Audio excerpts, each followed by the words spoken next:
This podcast is sponsored by nobody.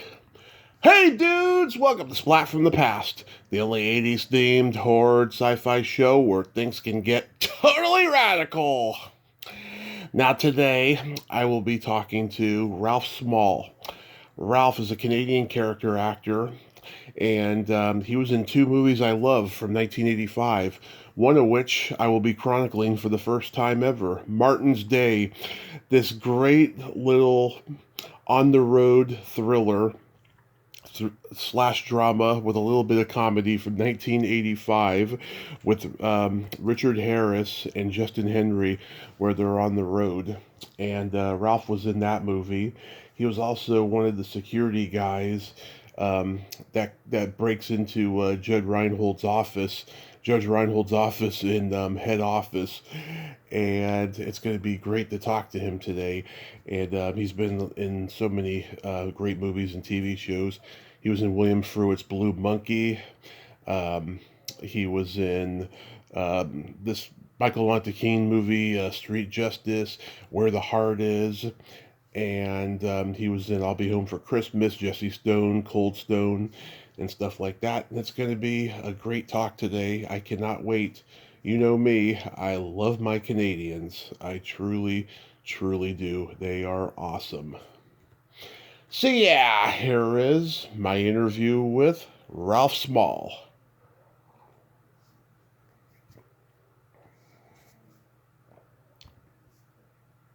Hey Ralph, welcome to the show, sir. How are you today? Well, other than the fact that I'm up to my eyeballs in snow, I'm pretty good. Yeah, I can imagine. This is such a great honor, sir. Thank you so much for coming on today. Oh, you're very welcome. So, going back in time, did you gravitate toward acting early on in your childhood? Uh, pretty early on, I would say, probably in public school where I first got my first dose of approval from doing a bit of a presentation in front of a class, and I suppose that stuck with me for quite a long time until I made a decision to go into it professionally. Yeah, very early on. I think that happens with most artists. We get the bug very early on.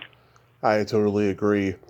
Did you do school plays and community theater and all that? Never did community theater to speak of, and I actually didn't really do many plays either. I think I did one or two plays that kind of convinced me that I should pursue it further. But I don't. But I did variety shows and things like that in high school, and yeah. So I didn't do very many kind of plays as it were. So it's kind of surprising that I went into it really when I think back on it. Mm-hmm. So after high school, did you attend college? I did. I did for 4 years, my friend. Yes, 4 years. Got a Bachelor of Fine Arts. Didn't immediately get into a performance program right away, but that wasn't such a bad thing for me because I learned the ropes in a general kind of way and in technical theater. And then in my second year, I got into a performance stream and stayed there for the better part of those 3 years. Yeah. Yeah. So yes, I did get a degree in acting in theater. Yeah, so did you do any theater that stands out that you're proud of? Oh, God. Yeah, I remember in university, there were a few shows that I did, and for some reason I do remember doing a show where I appeared nude on stage, probably in something called The Serpent. Oh. Like Jean-Claude Van Italie, and a friend of mine was directing it, and we were out of our minds, I guess. But yeah, I do remember standing on stage naked while David Bowie's '80s was playing on the sound system, ground control to Major Tom. Space Oddity. Yeah, I do remember. I do remember doing a few of those very choice, metaphysical kind of avant-garde plays when I was in university. Wow. Yeah. Did it cause a lot of controversy doing that play? It might have done, my friend. You have no recollection? Maybe I welcomed it as part of, I guess the approval I was seeking in being a performer, or the choices I had made in putting myself out there, as it were. But as I say, mostly I did. We're all doing these shows and community theaters and presentations, and we're all kind of, catching the bug. Those of us who have stayed with the profession for at least as long as I have. Yeah. Catch it very early, and yeah. Did you have any classmates that went on to become successful in acting? Sure. Not necessarily classmates, but after I got my first professional gig at a theater here, there are still many, many people who are still in it. And I have still kept in touch with them. But not very many. Not very many. I would say a handful of them. Just a handful of people out of, literally the dozens and dozens of classmates that I had throughout the years. Like many of my Canadian guests, you were on an episode of The Littlest Hobo. How was that experience? Well, I'll tell you what I do remember about being on The Littlest Hobo. Yes, you're right. It was one of my first gigs, as it were. And I do remember being on set and going up on my lines, as it were, because you've got all that pressure between, action and cut on you, and everybody's relying on you to nail it. Yeah. And I remember, and it was all a learning experience. But I do remember going up on my line, whatever, simple, clean, and I honestly, because I'm such a theater rat, I think I remember calling for a line, which is interesting in and of itself, because you don't necessarily do that on a television set or a movie set, right? Right. I remember the lead actor coming up to me after that take, and he just said, no, what you probably need to do is just take a moment, leave the space, remember the line, and then go into it again. You don't have to shut down the whole mechanism for you to remember a line. So it was more of a tremendous learning experience than anything else. And that's really helped me in other things that I've done, insofar as, if you screw something up, they'll fix it in post, right? Yeah. All you need to do is take a beat or a pause or whatever, and then go right into it again, because, however they edit it is however they edit it, and your screw-ups won't be in the final cut, as it were. So I remember being a tremendous learning experience. All my early experience was all about learning. I never, when I was offset, I never went into the honey wagon or anything like that. I would always be standing on the peripheries of where everything was being shot, and just learning and just, soaking up as much experience as I could, vicariously through what I was experiencing watching. Oh, of course. So, yeah. You, if I'm on a set, I might as well be learning from it. Right. You were on an episode of The Great Detective, and our mutual friend Linda Goranson was in that episode. Is that where you two met?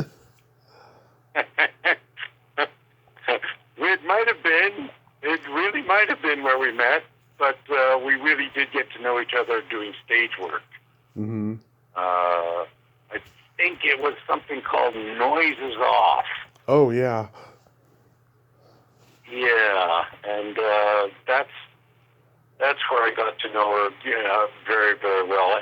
And of course, we've been friends since that time. That may have been 25, 30 years ago now, maybe more. I don't know. Right. But it was. I remember being.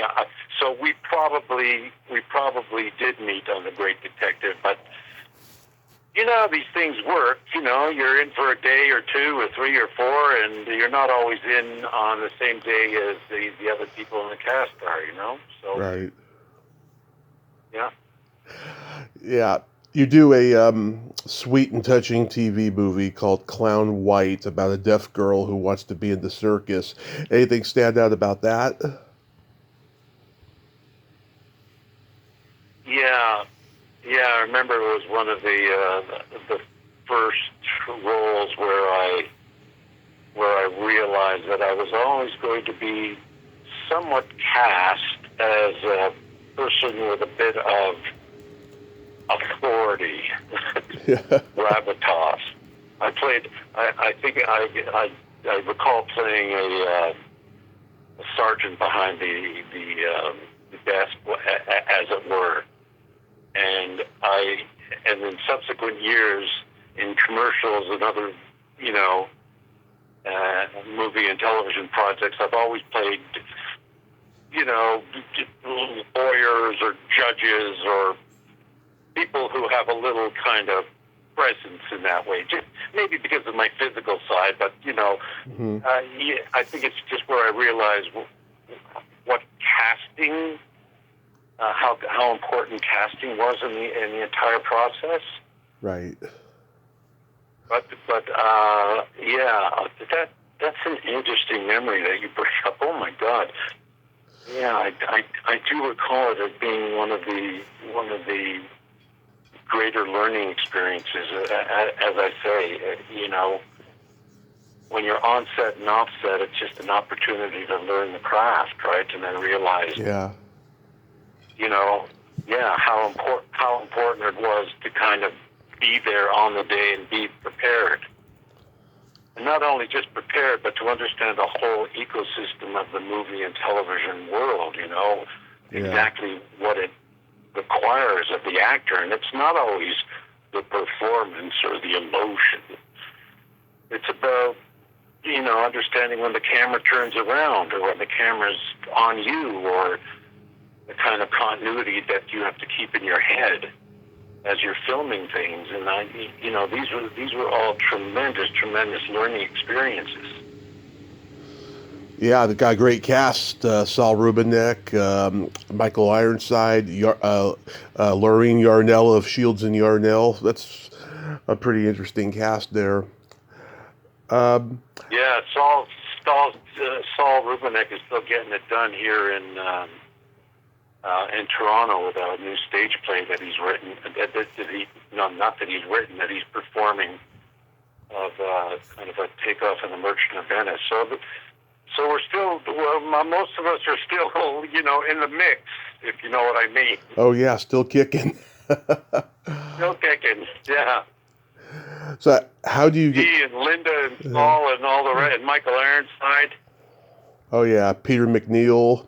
A lot of people. So how do you get cast in Martin's Day? How did I get cast? Yeah, was that like a standard audition?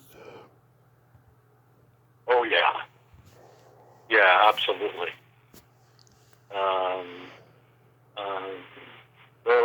Those were something that I had to learn how to do as well. Mm-hmm. So yeah. Again, sometimes you walk into a room and there's 55 Ralph Smalls sitting around, and and you're going, what do I bring in the room that is actually going to kind of stand out or make a difference? So that was another huge revelation for me, that that, in some way, in some form, you have to find a way to kind of be a little more unique than the other people in the room. And if not that, then they're looking for a particular kind of, person. I don't have a great memory of everything about Martin's Day, but I always remember how I got in it, what I was doing when I was doing it, what it felt like when I finished it. And I clocked all those things for future reference so that I could use it in future projects. And as you well know, the older you get, the more comfortable you are going in and doing what you need to do, and then getting out and not thinking about it until it's released, sometimes several months or maybe a year later. What are your memories of Richard Harris?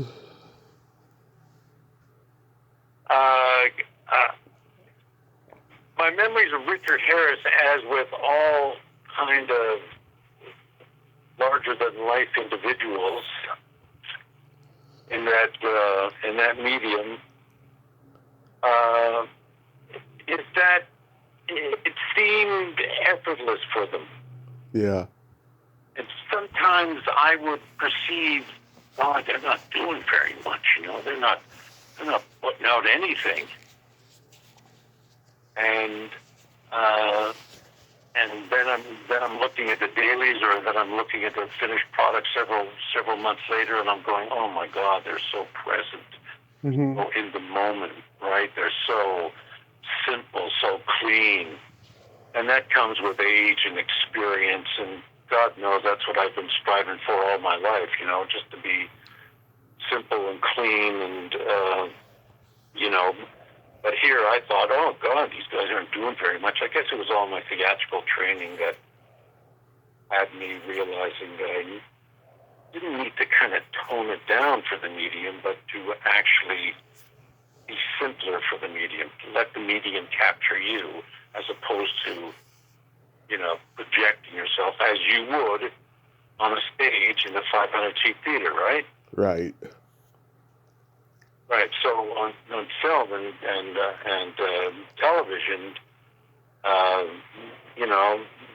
you needed a camera to capture your essence.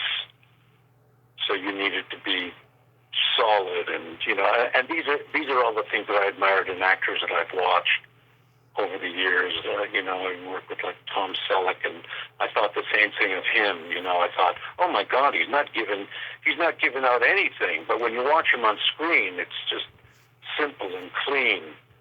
And these are all the Brian Dennehy, for example, is another actor comes to mind.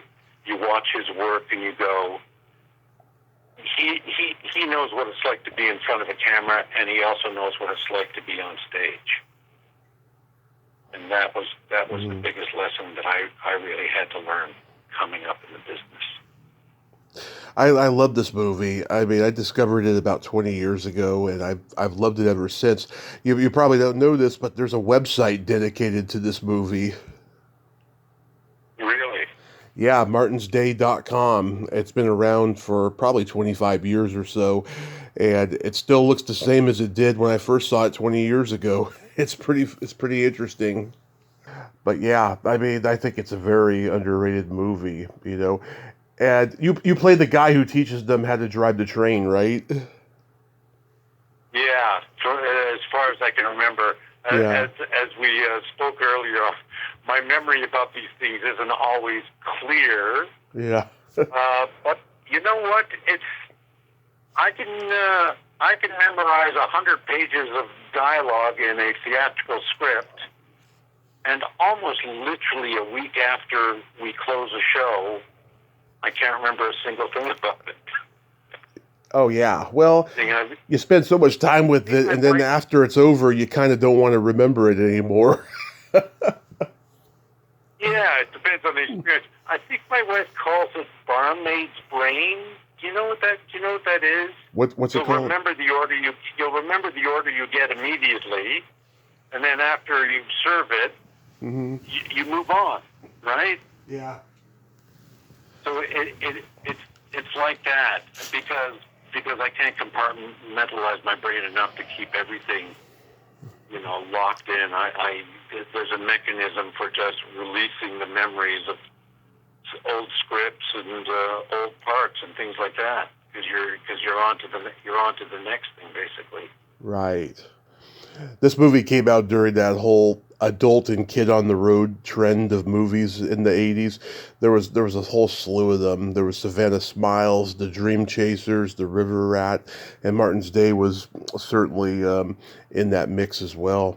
And this movie has a great cast. James Coburn, Lindsay Wagner, Karen Black has a great scene in this movie. Yeah, it's a very underrated movie, and it's got kind of a tricky tone because it goes from being dark to sweet to dark again.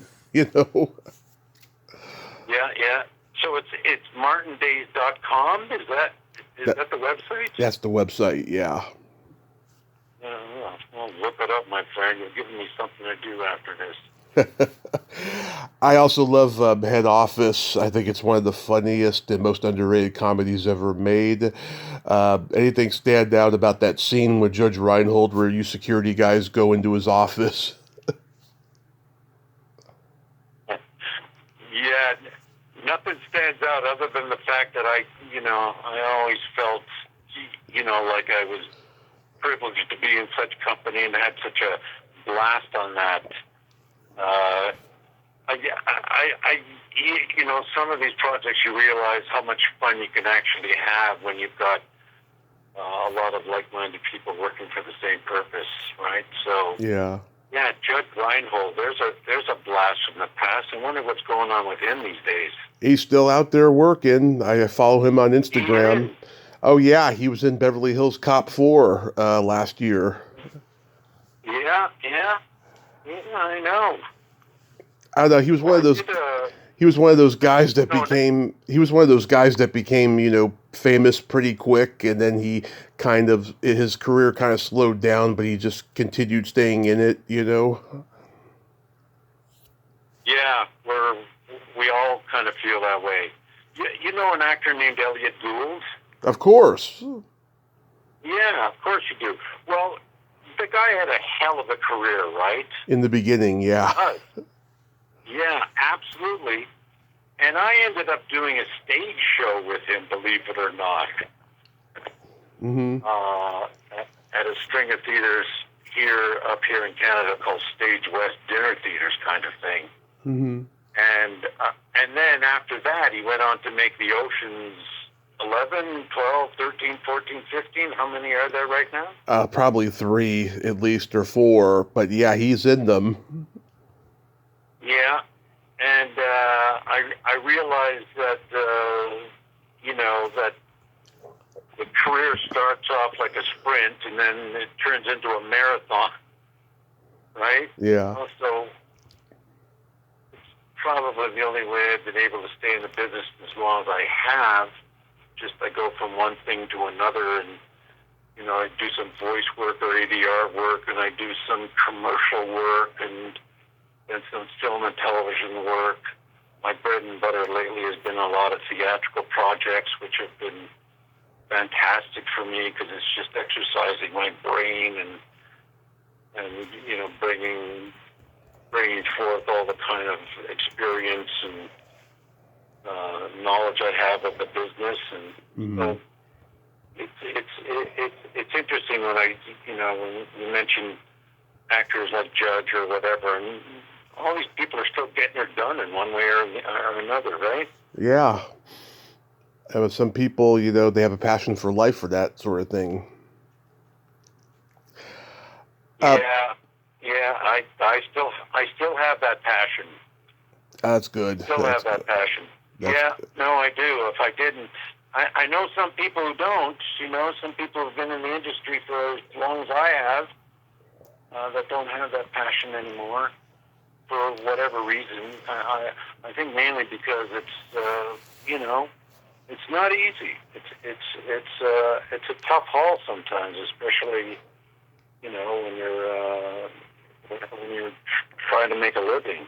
And I know some actors who don't want to even tackle any theatrical projects anymore because there's a lot to keep in the brain. There's a lot to memorize in those things. Yeah.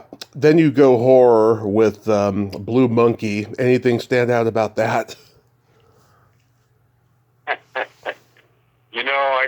I know you do your research, my friend, and there's not much that stands out about that other than the fact that I was grateful to get any gig coming up and learn as much as possible from the gig I have.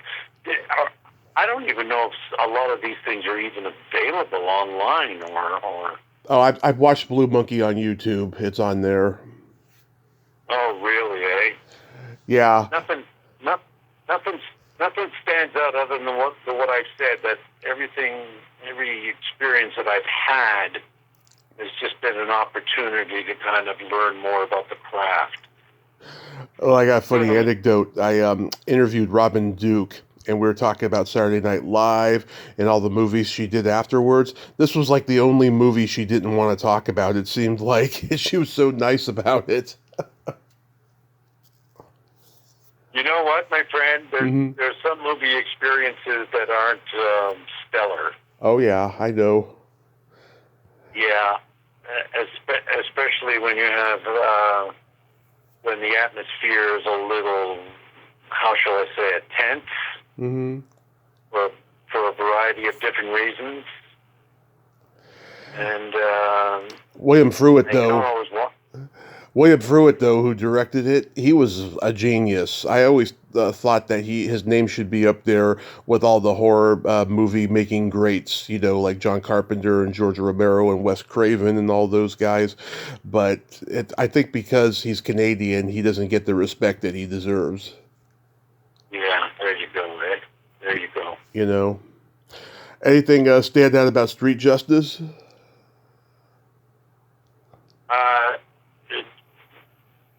Nothing that I can recall right now. How about Where the Heart Is? Oh, Where the Heart Is. Again, a lovely, lovely experience. Nothing really stands out about it.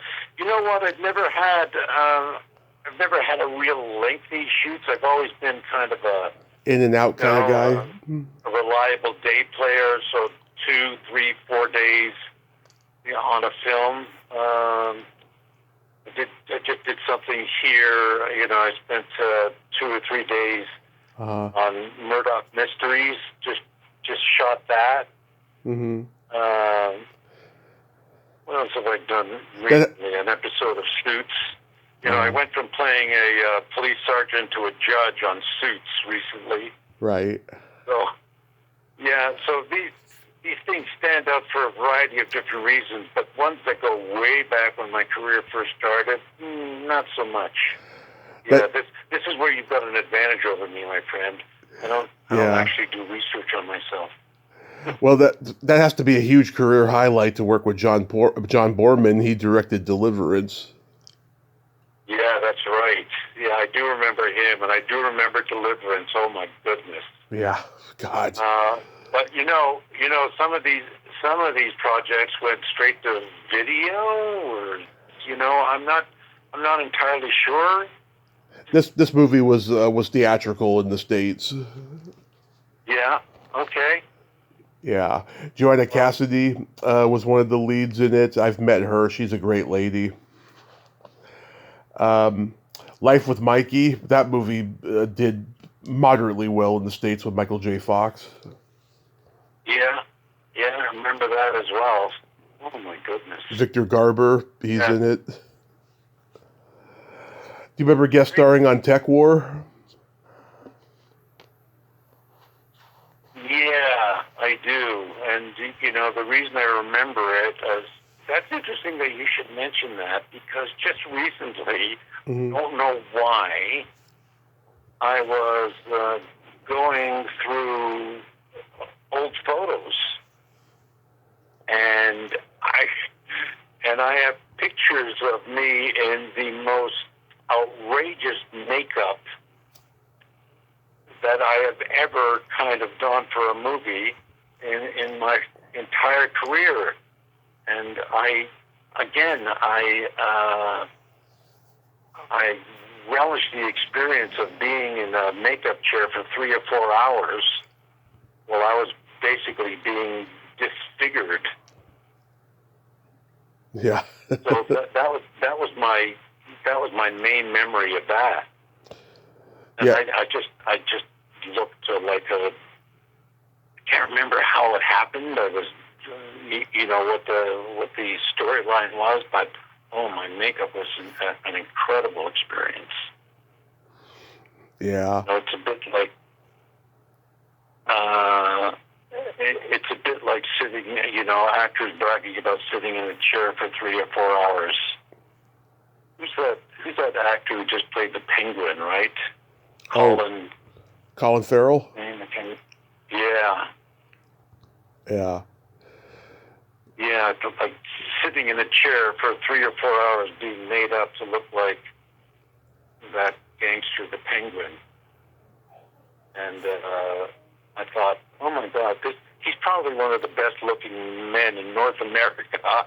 And he committed himself to completely going in that direction. But again, those were the unique memories of making something like Tech War or any other project that I made. Just something that stood out for me was being in that chair for 3 or 4 hours being made up. Yeah, Greg Evigan, William Shatner, and Natalie Radford. I had her on during the pandemic. This is where you started this little podcast, right, during the pandemic? No, I started in 2017. Oh, goodness gracious. Really? Yeah. Oh, there you go. 8 years now. 8 years. How about anything stand out about I'll Be Home for Christmas? Is that a Hallmark movie of the week? Yeah, that's Jack Palance and Robert Hayes and Ann Jillian. Right. No, nothing particular stands out other than the fact that I do remember it was a time when a lot of those kind of movies of the week were being shot here in Canada. Yeah. And, yeah. And again, interspersed with my theatrical, tasks and gigs that I had. I shot these movies in between. Again, nothing really stands out about them other than the fact that every one of them was a tremendous professional learning experience for me. I made it that way because I ended up being an instructor at a university here in Toronto for many years, and a lot of those experiences I relate to my own students. Nice. So nice. I'm kind of glad I didn't kind of remove myself from the process. Yeah. I watched other actors like hawks. Mm-hmm. I watched the process like a hawk. And I realized how important it was to, for example, be there for the other actor when the camera was on them, so on and so forth, Right. There are just many lessons I learned during all those movies of the week, basically. Not as many as I would have liked to have made, my friend, between you and me, but right. There you go. So do you still enjoy acting?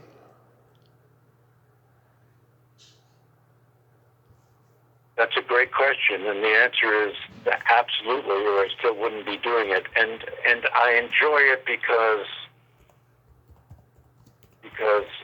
even from an early age, it was an opportunity for me to know myself, to learn about myself, to evolve as a human being, to just, again, to be completely honest about it, to kind of seek the approval that I probably needed as a young man or even as a young adult.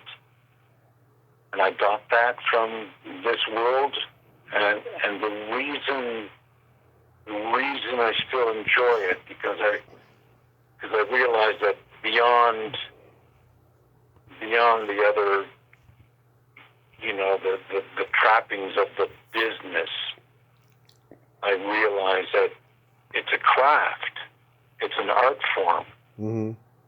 and to perfect that, or to kind of hone your skills, is still something that I do every single time I perform a role. No matter how small the role is, or no matter how large the role is, I'm still amazed when someone walks up to me and says that was amazing, or whatever, or they pay me a compliment. And it doesn't do anything for my ego anymore, but what it does do is reinforce the fact that I work hard, and and that hard work pays off, because it's like it's a craft, it's a skill that one learns. Right.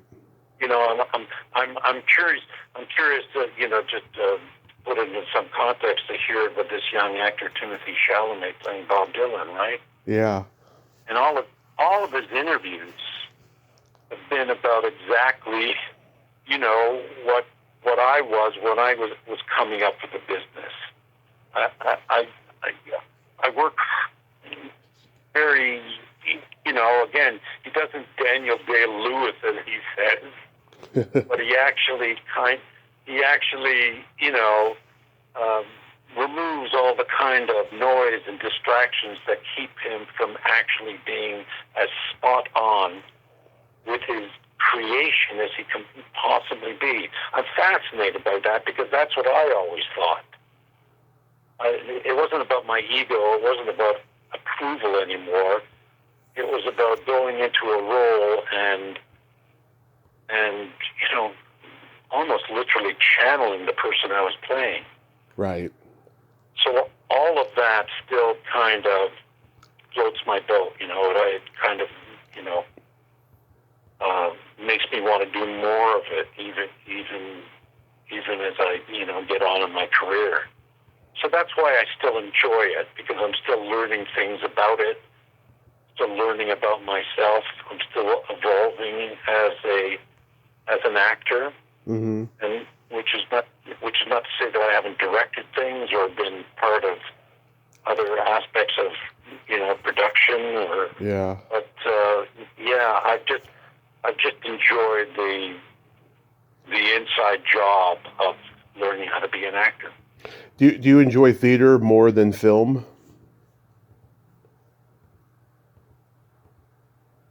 Yes, is the simple answer, and I suppose you'd like to know why. Sure. Sure. Well, film can be very gratifying on many levels, but it really is a technical medium. Uh-huh. And, the conventional thinking about it is that you have to be, you only have to be brilliant between the words action and cut. And it feels a little detached, because as you know, and as everyone knows, movies are not shot in order. There's no real continuity to them. But again, that's a skill in and of itself, to learn exactly where you are in the shot or in the storyline. Mm-hmm. With a theatrical creation, you can create a life, and you can channel this energy into this human being that your instrument reveals. Interesting. I love that. Yeah, I love that I learned in theater how to use myself to be someone else. Right. Right? There's a bit of cognitive dissonance in that kind of statement, as it were. Yeah, but I totally get it. Yeah, I don't put it on. I work through it. So that feeling sustains itself for 2 hours, sometimes 2.5 hours, most of the time these days only for 90 minutes in a one-act play. Mm-hmm. And that feeling of having a beginning, a middle, and an end, and sustaining that arc all the way through, and frankly, just remembering everything you need to remember and reaching an audience, right? Right. Not knowing that you understand the medium and having a bit of muscularity in your performance to be able to reach the 100 people or the 500 people you're trying to reach in the audience, and trying to, change their life in some way, or illuminate their life, or entertain them even. There's nothing wrong with that. Yeah. So that feeling you don't really get from film or television. The only time you're ever really rewarded in film or television is when you see the final product and you realize the skill and craft that it took to put all that together. Mm-hmm. And nine times out of 10, they'll make you look as good as possible, right? Yeah. By editing or cutting or putting in your best take, right? So that's right. So it's all interesting, but I do prefer being a theater artist, just because of the fulsomeness of the experience. Wonderful. Well, Ralph, I thank you so much for coming on today. You have yourself a great day and be safe out there. Okay, my friend. Thank you very much. Really appreciate it. My pleasure, sir. Well, there you have it. Ralph Small. Ain't he a cool dude? Wow. Very fascinating guy. Very fascinating. And that's all I can say about that. Well, until next time, this is Tommy Throwback Kovac saying there's no shame in living in the past because the present sucks. Later, dudes.